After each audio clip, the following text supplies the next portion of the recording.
Continuemos. Sigamos entonces con la segunda parte de los órganos de los sentidos. Y vamos a continuar entonces con la olfacción u olfacción, es decir, el sentido del olfato.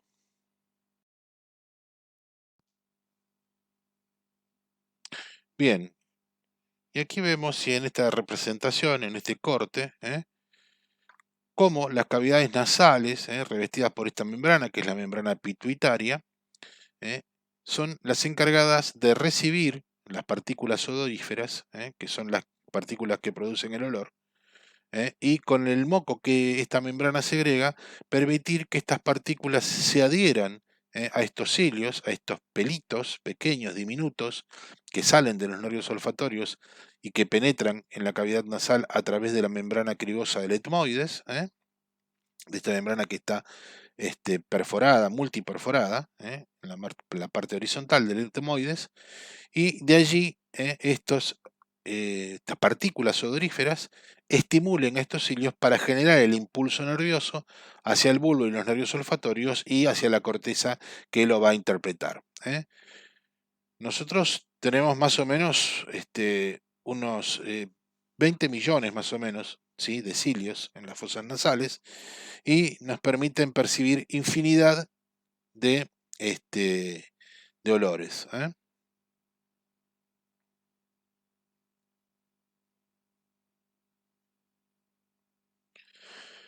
Y aquí vemos cómo la continuidad del bulbo y del tracto olfatorio llega hasta la corteza del interior del lóbulo temporal, sobre todo del uncus, de este gancho del temporal, en íntima relación con lo que es el lóbulo de la ínsula, que estaría justamente en el fondo del lóbulo, entre el lóbulo temporal y el lóbulo parietal, en la profundidad de la cisura de Silvio, y con el sistema límbico, es decir, uniendo todo lo que es la percepción de los olores a lo que son las sensaciones, ¿sí?, la memoria afectiva, y lo que es agradable o desagradable. Por eso muchas veces uno ¿eh? percibe un olor y tiene más efecto en la memoria que el ver una foto. Está justamente arraigado en esto, que es la evolución de lo que se llama el rinencéfalo, ¿sí? El rinencéfalo es el que rige la vida en los animales inferiores, pues se rigen por el olfato. Bueno, esto nos ha quedado a nosotros también. Un poco más rudimentario, pero nos ha quedado. Aquí vemos, sí, en la base de este cerebro, los bulbos olfatorios y las cintillas olfatorias dirigiéndose, ¿sí?, al interior de la corteza temporal. Por lo tanto, una vez que en el epitelio olfatorio los cilios han tomado contacto con las partículas odoríferas y van generando estos estímulos nerviosos, transforman esta, esta energía, ¿sí?, en energía nerviosa, en energía eléctrica nerviosa, el nervio olfatorio hacia los bulbos y luego hacia las cintillas olfatorias, vemos cómo se determina la vía olfatoria, ¿sí? Las células, los nervios olfatorios, los cilios, la transmisión hacia el bulbo y luego hacia el tracto olfatorio para la percepción y la interpretación del, del olor, de los aromas, en la parte interna de la corteza del lóbulo temporal, en relación con el aquí está determinado el cuerpo amigdalino, como parte del sistema límbico y del lóbulo de la ínsula. Pero la proyección cortical en la parte interna del lóbulo temporal, sobre todo del gancho del temporal o uncus temporal. Pasemos entonces al gusto. Si este es un corte esquemático de la lengua, en donde vemos la arcada dentaria superior, la arcada dentaria inferior, la lengua, la base de la lengua, ¿sí? En el labio superior, bueno, el frenillo del labio, que es en realidad un repliegue labio gingival, el velo del paladar con la úvula, el pilar anterior del paladar y el pilar posterior del paladar y en el medio la amígdala, dando comunicación aquí con la orofaringe. Bien, y en estos esquemas, ¿sí? Vemos cómo, cuáles son en realidad los principales sensores del gusto, que son las papilas. Si bien están repartidas en, más allá de la lengua, también están en otras partes de la cavidad oral, la inmensa mayoría de ellas se encuentran diseminadas en la lengua. Y no están diseminadas en forma anárquica, sino percibiendo en la parte posterior al sabor amargo, en la parte posterolateral al ácido agrio, en la anterolateral al salado y en la punta el sabor dulce. Y estos receptores del sabor, del gusto, son las papilas. Esta papila, en esta representación, con las células justamente gustativas, las que son las células sensoriales, estas papilas tienen un poro por donde ingresa o donde captan las partículas que van a dar el sabor, y estas células, que son obviamente específicas para percibirlos, son las que transmitirán esa sensación.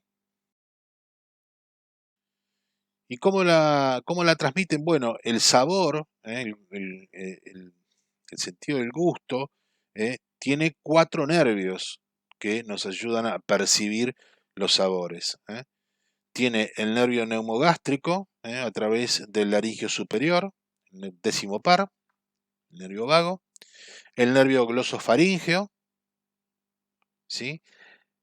El nervio lingual, que es una rama del nervio maxilar inferior, rama del trigémino, y esta rama, que es una rama de la cuerda del tímpano, que proviene a través del séptimo par, del bis, del intermediario de Reisberg, que es el que completa la inervación de la sensación del gusto. Es una sensación bastante compleja, ¿no? Porque está realmente determinada por 4 pares craneales diferentes.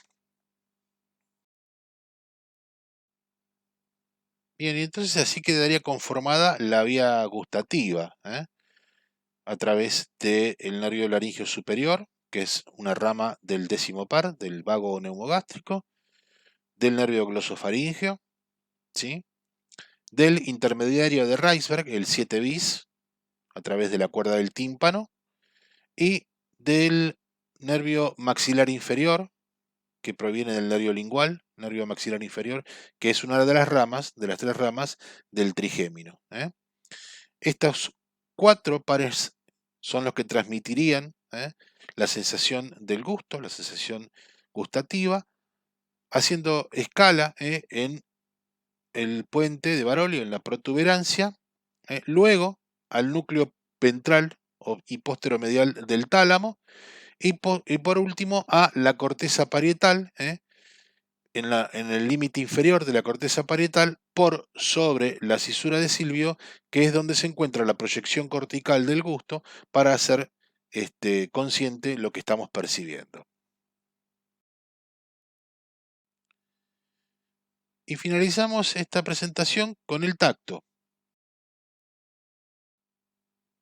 Si este es un corte esquemático de la piel, vemos la parte más externa, más superficial, que es la epidermis, una parte media, que es la dermis, y la parte más profunda, que es la hipodermis. ¿Sí? En la dermis se encuentran particularmente todos los anexos de la piel, los folículos pilosos, el pelo, la raíz del pelo con sus glándulas anexas que son productoras de sebo, las glándulas sebáceas, también las glándulas sudoríparas, y por ellas transcurren y discurren los vasos provenientes de la hipodermis y los nervios. Y los linfáticos también, obviamente. Pero en el espesor de la dermis están los corpúsculos y las terminaciones que nos permiten captar las sensaciones que se producen en nuestra piel. ¿Sí? Las terminaciones libres captan el dolor. ¿Sí? Unos corpúsculos que se llaman de Ruffini captan la sensación del calor. Los de Meissner, la vibración y el tacto profundo. Los de Krauss, el frío. ¿eh? Y los de Pacini, la presión profunda, ¿sí? Y esta es la vía del tacto, que sigue el tacto, ¿eh? Cada uno de las terminaciones de los folículos pilosos que también nos provocan sensibilidad y los corpúsculos sean de Pacini, de Meissner, de Ruffini, de Krause, lo que fueren, las terminaciones libres, ingresan a la médula espinal a través de los cordones posteriores, ¿sí? Allí hacen sinapsis con la neurona del asta posterior de la médula. Y recuerden que el entrecruzamiento de las fibras sensitivas se producen en la médula, así como el entrecruzamiento de las fibras motoras se producen en el bulbo, en la decruzación piramidal, las descendentes, las ascendentes, que son las sensitivas, se producen en la médula misma. Por lo general, 2 o 3 niveles por encima del ingreso del nervio espinal. Allí ascienden, por ejemplo, por el fascículo espinotalámico anterior, hasta hacer sinapsis en el tálamo. Por eso se llaman espinotalámicos, desde la espina, desde la médula, hacia el tálamo. Y luego, la última neurona, que es la que va a hacer estación en la corteza del área somatoestésica, del área parietal, retrorolándica, que es la que percibe todas estas sensaciones. Bueno, gente, esto es el final de lo que sería parte de la anatomía de los órganos de los sentidos, cómo están conformados, cuáles son las vías que siguen y cómo nosotros los percibimos. En la próxima clase vamos a ver cómo funciona esto, cuál es la fisiología de cada uno de ellos.